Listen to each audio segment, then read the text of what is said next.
Assalomu alaykum hammaga. Bugun sizlar bilan yana Live texnologiyalari. Bugun sizlar uchun juda ham bir foydali video, ya'ni Huawei Wi-Fi routerlarini parollarni almashtirish va uni to'liq nastroykalarini sizlar uchun ko'rsatib beraman.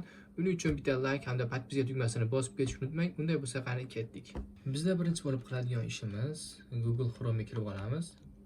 Va mana bu yerdagi hamma Wi-Fi routerlarda o'zining IP adresi bo'ladi. Huawei Wi-Fi routerlarda ko'proq 192.168.100.1. Ko'pchilik Huawei routerlarda mana shunday IP adresi bo'ladi va mana shuni qidirib olamiz. Va qidirib olganimizdan keyin mana shu oyna kelib chiqadi bizda. Hop, kelib chiqqandan keyin mana shu yerga biz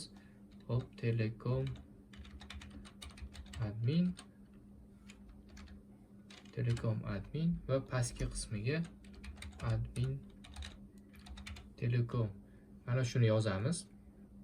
Yozib login tugmasini bosganimizda mana bu oyna bizga kelib chiqadi. Bu narsalar xuddi telefonda ham qanday qilinsa, kompyuterda qanday qilinsa, telefonda ham xuddi shunday ko'rinadi. Mana bu yerda ko'rib turganingizdek home page, bitta sizlarda internetlarga qanaqa holatda turgani, reset qilsangiz nechta odam Wi-Fi orqali ulangan, sizlarda IP telefoniya, ya'ni domashniy telefoninglar bormi, yo'qmi, yoki mana bu yerda wired devices, ya'ni LAN kabel orqali sizlar biron bir qurilma, kompyuter yoki televizorlarga ulash mumkin. Shunaqa qilib ulaganmisizlar? Shu narsani mana bu yerda ko'rib turgandek ko'rsatib turadi. Hop, bu yerda ikkinchi bo'limni ko'radigan bo'lsak, one click diagnosis. Bu diagnostika qiladigan bo'lim, bu sizlarga hech qachon kerak bo'lmaydi. Uchinchi bo'lim sizlarga kerak bo'lishi mumkin. Bu yerda ko'rishingiz mumkin. Device one, optical service, VoIP, export, WLAN, home network, mana shu bo'limlar bor. Bular ichidan sizlarga ko'proq kerak bo'lishi mumkin bo'lgani optical. Bu yerda ko'rib turganlaringiz mana bu RX optical power. Mana shu bo'lim turibdi. Mana shu bo'limda sizlarda Wi-Fi larga kerakli signal. Bu signal mana -21 dan -27 gacha deyapti. Mana shu yerda agar -27 dan pastroq bo'lsa, demak sizlarda Wi-Fi routerlarga signal yaxshi kelyapti. Mana shundan bilib olsalaring bo'ladi, yaxshi ishlayotgan, ishlamayotganini. Agar mana shu yerda oddiy chiziqcha bo'lib qolsa, bu yerda sizlarda umuman signal kelmayotgan bo'ladi. Shunda Wi-Fi routerlar ishlamayotgan bo'ladi. Hop, bularda pastliklar uncha sizlar uchun kerak bo'lmaydi. Bundan keyingisi mana bu nastroyka bo'limi. Hop, bitta sizlar uchun kerak bo'ladigan narsalar bor. Mana bu WAN bo'limiga keladigan bo'lsak, bu bo'lim qachon kerak bo'ladi sizlarga? Ana ustiga bossalang kiradi. Bu bo'lim qachon kerak bo'ladi sizlarga? Sizlar qachonki Wi-Fi routerlarni sbros qilib olgan bo'lsanglar yoki sbros qilmoqchi bo'lsanglar, sbros qilishni mana shu yerda bir qator screenshot qilib olib, keyinchalik mana bu yerda new tugmasini bosib sozlab chiqishinglar kerak bo'ladi. Agar saqlab qo'ymasanglar, sizlarda keyinchalik Wi-Fi larda ishlashida xatolik bo'ladi, Wi-Fi lar umuman ishlamaydi. Telekomda odam olib kelib, nastroyka qilishinglarga to'g'ri keladi. Hop, menga bu kerak emas hozir.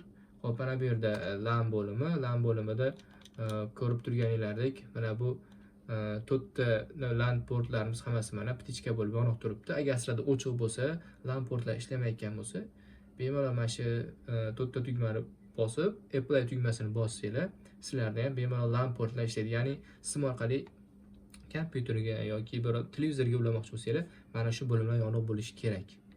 Hop, mana bu pastdagi portlar, pastdagi bo'limlar sizlar uchun muhim emas, sizlar uchun ishlamaydi.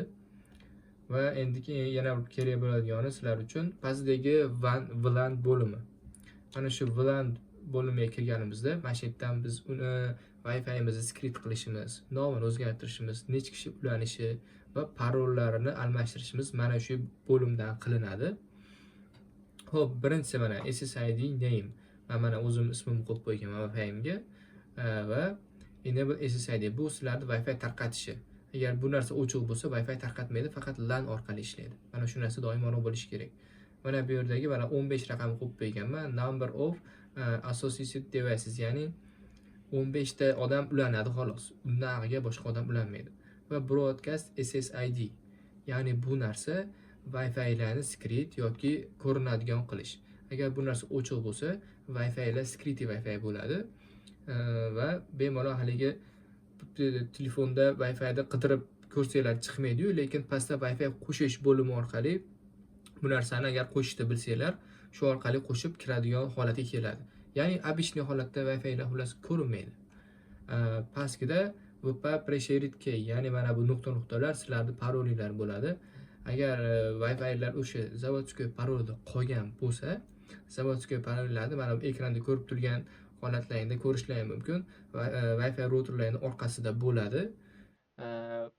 Agarda mana shu yerga kirib turib Wi-Fi parollarni mana bemalol o'chirib borib, o'zingizlarga kerak bo'lgan Wi-Fi router Wi-Fi parollaringni o'zingizga ma'qul bo'ladiganini yozib, bemalol mana pastki qismdagi apply tugmasini bosib o'zgartirsanglar bo'ladi. Sizlar uchun yana bir foydali ma'lumot. Endi sizlar bemalol o'zlaringni Wi-Fi qurilmalarini mana shu nastroykasi orqali biron bir qurilmani bemalol blokka tiqib qo'ysanglar bo'ladi. Ya'ni u odam bemalol o'sha telefonidanmi, kompyuterdanmi Wi-Fi parolni to'g'ri tergan holatda ham hech qachon sizlarning Wi-Fi lar ulanolmaydi.